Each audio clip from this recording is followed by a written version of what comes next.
नमस्कार, सत्यदर्शन न्यूज मध्ये आपले स्वागत आहे. मी पायल शहा. एक नजर टाकूया आजच्या ठळक घडामोडीवर. पेपर लीक प्रकरणानंतर शिक्षण मंत्रालय झाले जागे, अशी करणार व्यवस्था. नीट यूजी परीक्षेतील पेपर लीक प्रकरणानंतर शिक्षण मंत्रालय आणि नॅशनल टेस्टिंग एजन्सी म्हणजेच NTA आता 21 जून रोजी होणाऱ्या री एक्झामसाठी अत्यंत कडक सुरक्षा व्यवस्था लागू करत आहेत. यावेळी प्रश्नपत्रिका तयार करणारे, त्याचे मॉडरेशन करणारे आणि विविध भाषांमध्ये भाषांतर करणारे तज्ज्ञ गुप्त ठिकाणी पूर्णपणे लॉकडाऊन ठेवण्यात आलेले आहे.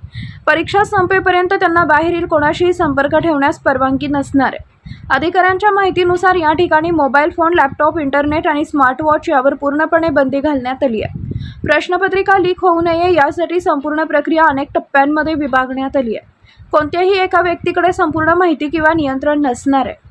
सर्वात महत्त्वाचे म्हणजे प्रश्नपत्रिका सुरक्षितपणे परीक्षा केंद्रापर्यंत पोहोचवण्यासाठी भारतीय हवाई दलाच्या म्हणजेच IAFच्या विमानांची मदत घेतली जाणार आहे. यामुळे 22 लाखांहून अधिक विद्यार्थ्यांच्या परीक्षेची गोपनीयता राखण्याचा प्रयत्न केला जातोय.